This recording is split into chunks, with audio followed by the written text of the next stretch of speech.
بسم اللہ الرحمن الرحیم نحمدہ و نصلی علی رسولہ الکریم اما بعد۔ دوستو عزیزو، صحابہ اکرام جتنے صحابہ تھے سب حضور اکرم صلی اللہ علیہ وسلم سے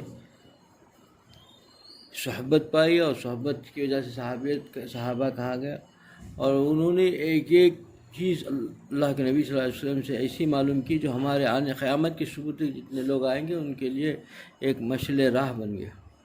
کہ ہمارے لیے کتنا بڑا احسان ہے ان صحابہ کا کہ ایک ایک چیز بھی پوچھا ان سے۔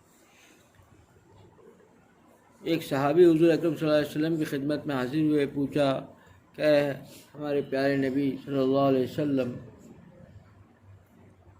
ہم کو جو ایمان لانے والے ہم سب کو، اب ہمارے لیے سب سے بڑی نعمت کون سی ہے، سب سے بڑی چیز دولت کون سی ہے جو جو دولت ہمارے پاس کسی کو پاس ہو، وہ دولت کون سی ہو سکتی ہے؟ حضور اکرم صلی اللہ علیہ وسلم نے فرمایا کہ اچھے اخلاق۔ یہ ایک ایسی چیز ہے کہ جو اچھے اخلاق ایسی چیز ہے کہ اللہ کی پسندیدہ چیز ہے۔ جس کے پاس اچھے اخلاق ہوں وہ دل میں بھی، اور جو ہے ہر آدمی کے دل و دماغ کے اندر جو ہے وہ سمو جاتا ہے۔ اچھے اخلاق چاہے کسی کے بھی ہوں، اس کے گرویدہ بن جاتا ہے، اللہ کا بھی محبوب ہو جاتا ہے، مخلوق کا بھی پیارا ہو جاتا ہے، سب لوگ اس کو چاہنے لگتے ہیں۔ اچھے اخلاق ایسی چیز ہے کہ آدمی اس کو سوچے کہ بھئی اخلاق کے لیے اتنی اہمیت کیوں ہے، کہ اللہ تعالیٰ کا پسندیدہ چیز ہے۔ اخلاق جو ہے سب سے زیادہ اللہ کو پسندیدہ ہے۔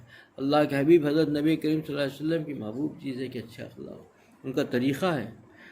تو دوستو عزیزو، ہم میں سے ہر آدمی اپنا جائزہ لے۔ اپنے بڑوں نے، ہمارے بڑوں اسلاف نے، ہمارے بزرگوں نے جو طریقہ ہم کو بتایا، حضرت ابراہیم بن ادھم رحمۃ اللہ علیہ رحمۃ اللہ واسع کے پاس ایک نوجوان آیا۔ نوجوان آ کر کے نوجوانی کے نشے میں تھا اور نوجوانی کا جوش تھا۔ اس نے حضرت ابراہیم بن ادھم رحمۃ اللہ علیہ رحمۃ اللہ واسع کے خدمت میں حاضر ہوا، آ کر کے پوچھا کہ حضرت، مجھے گناہ کرنے کے لیے دل چاہتا ہے، میں گناہ کرنا چاہتا ہوں، مجھے ایسا طریقہ بتا دیجئے کہ میں گناہ بھی کروں اور اللہ ناراض بھی نہ ہو۔ حضرت ابراہیم بن ادھم رحمۃ اللہ علیہ رحمۃ اللہ واسع نے ڈانٹا نہیں، غصہ نہیں کیا، تھپڑ نہیں مارا، باہر گریبان پکڑ کے باہر نہیں نکالا، کندھے پہ ہاتھ رکھا، بڑے پیار سے کہا، اے نوجوان، میں ایک نصیحت کرتا ہوں، تو اس پر عمل کر لے تو گناہ بھی کرتا رہے اور اللہ تعالیٰ ناراض بھی نہ ہو، اللہ تعالیٰ کا ناراضگی بھی نہیں ہوگی، تو گناہ بھی۔ نوجوان نے کہا کہ بتائیے حضرت کہ کیا طریقہ ہو۔ حضرت ابراہیم بن ادھم رحمۃ اللہ علیہ رحمۃ اللہ علیہ نے فرمایا، اے نوجوان، تو اللہ کی نظروں سے دور چلے جا، یہی جگہ جا کے گناہ کر کہ جو ہے اللہ نہ دیکھے تو پھر مسئلہ ہی نہیں۔ اللہ کی جو دنیا ہے، اللہ تعالیٰ کا جو دنیا ہے، یہ زمین و آسمان، یہ دنیا سب اللہ کی ہے، اس ملکیت سے باہر چل جا، اللہ کی بادشاہ سے تو باہر چلے جا۔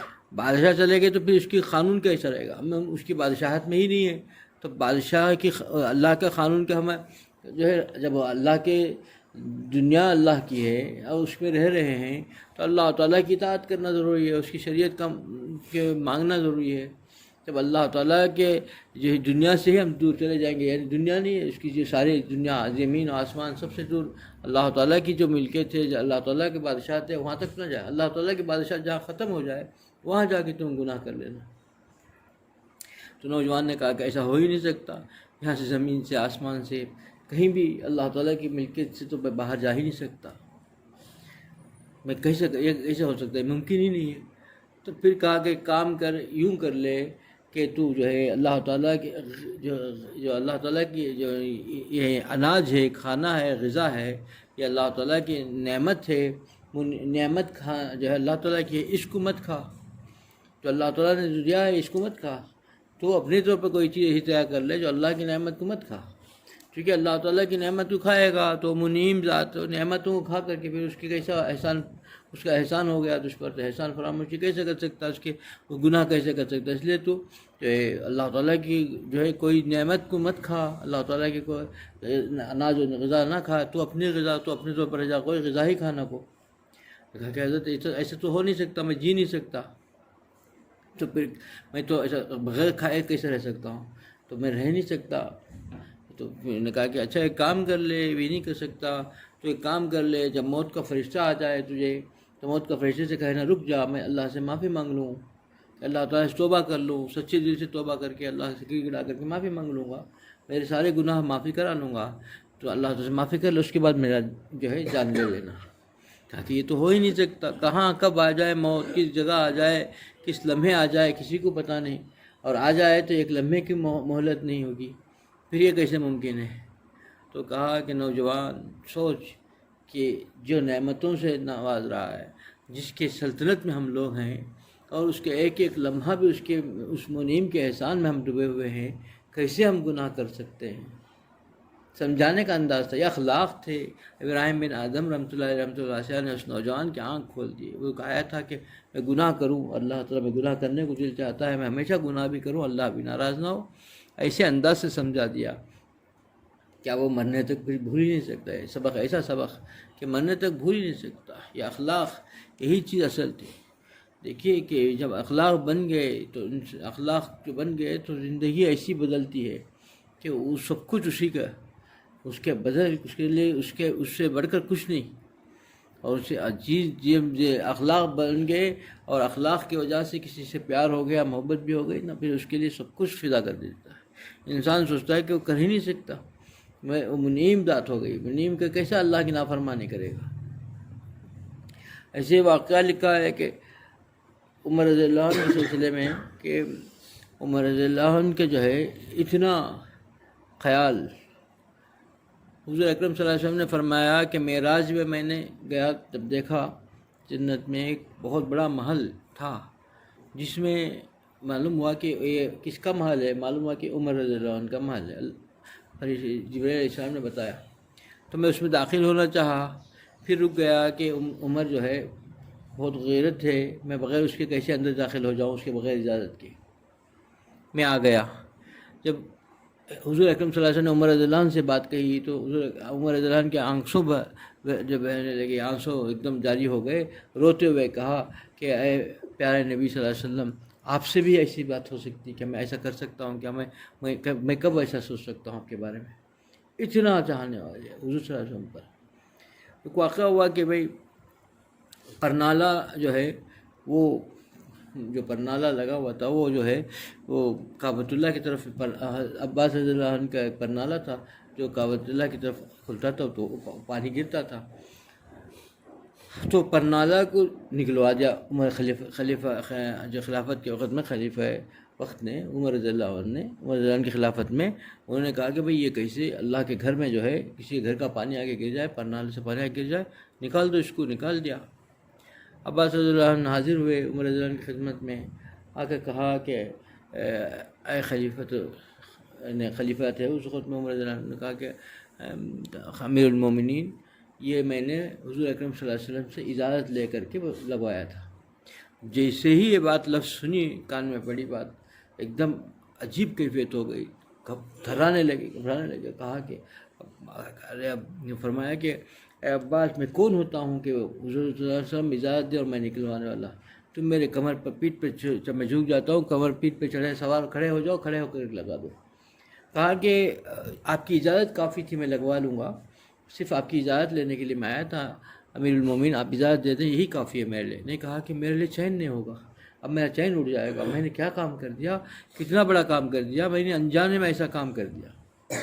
یہ اخلاق تھے امیر المومنین ہیں، آسان سے بول سکتے، ارے بھائی ہم کو نہیں معلوم تھا، ٹھیک ہے لگا لو، بول سکتے تھے، لیکن نہیں کہا کرتے، یعنی وہ اخلاق تھے جس کی وجہ سے وہ اللہ اور اللہ کے رسول صلی اللہ علیہ وسلم پر فدا تھے۔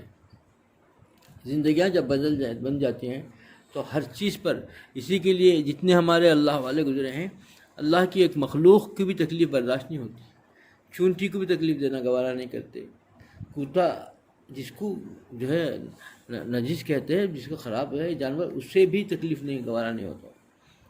اتنا اپنا خیال رکھتے تھے کہ ہماری ذات سے کسی کی تکلیف نہ پہنچے. ایک ادنی سے وہ بھی اللہ کی مخلوق ہے، ادنا سی مخلوق ہے، چونٹی ہو، کتا ہو، کوئی جانور ہو، کسی قسم کا بھی جانور ہو، وہ جانور چاہے پالتو جانور ہو یا کسی قسم کا جانور ہو، اس جانور کو ہماری ذات سے کوئی تکلیف نہ پہنچے، اس کا خیال ہوتا تھا.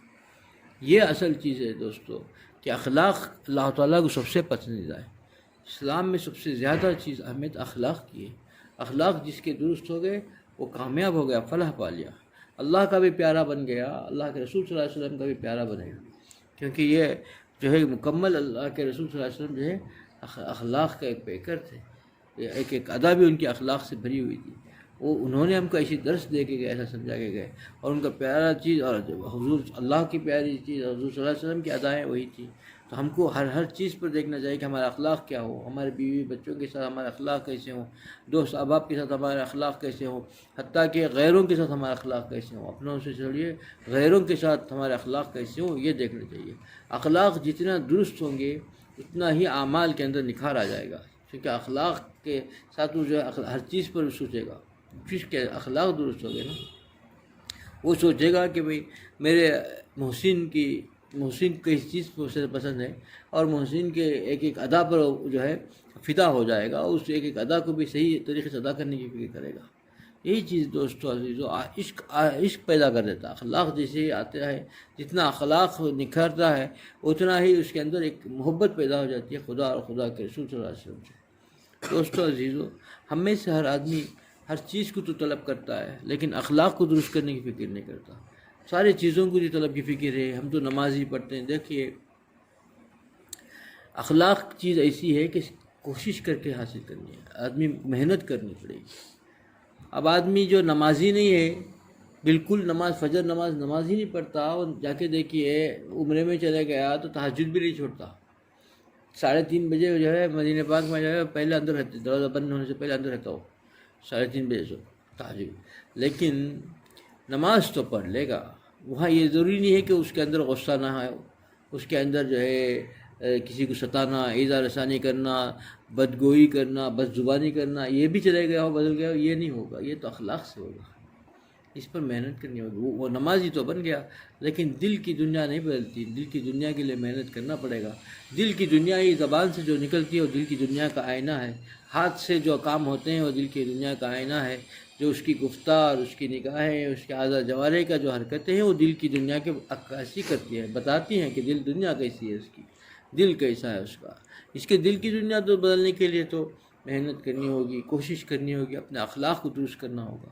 اخلاق درست ہوں گے تو دل صحیح ہوگا. اخلاق برے ہوں گے تو دل اس کا عکاسی ہے نا، دل تو وہی حال ہوگا. اب دل جیسا ہوگا ویسا ہی اس کا معاملہ کرے گا. وہ چاہے کتنا بھی ہو جائے، نمازی نظر آئے، تہجد گزار نظر آئے، لیکن معاملات میں، معاشرت میں، زبان میں، اس کے اعضاء جوارح سے ایسی چیزیں ہوں گی جس سے دوسروں کو ایذا رسانی کا ذریعہ بنے گا اور دوسروں کی تکلیف کا باعث بنے گا. اور جو ہے زبان سے ایسی چیزیں، غیبت اور جتنی چیزیں ہیں سب چیزیں سرزد ہوتی رہیں گی. اس لیے کہ اس کا دل صحیح نہیں ہوا. دل کے صحیح ہونے کے لیے انسان کو کوشش کرنی پڑتی ہے اور اس کا اخلاق کو اختیار کرنا پڑتا ہے. اللہ تعالیٰ کے محبوب بننا چاہتے ہیں تو اللہ تعالیٰ جو چیز کو جس سے پیار کرتے ہیں وہ طریقے کو اپنانا ہوگا. حضور صلی اللہ علیہ وسلم کی ایک ایک ادائیں جو ہے اخلاق کے جو ہے اعلیٰ معیار تھی. وہ ایک ایک چیز کو بھی اپنا لے گا تو پھر اخلاق کا جو ہے اعلیٰ مقام پہ پہنچے گا. اللہ مجھے بھی اس عمل کی توفیق عطا فرمائے، آپ لوگوں بھی اس عمل کی توفیق عطا فرمائے. آخر دعوانا الحمدللہ رب العالمین.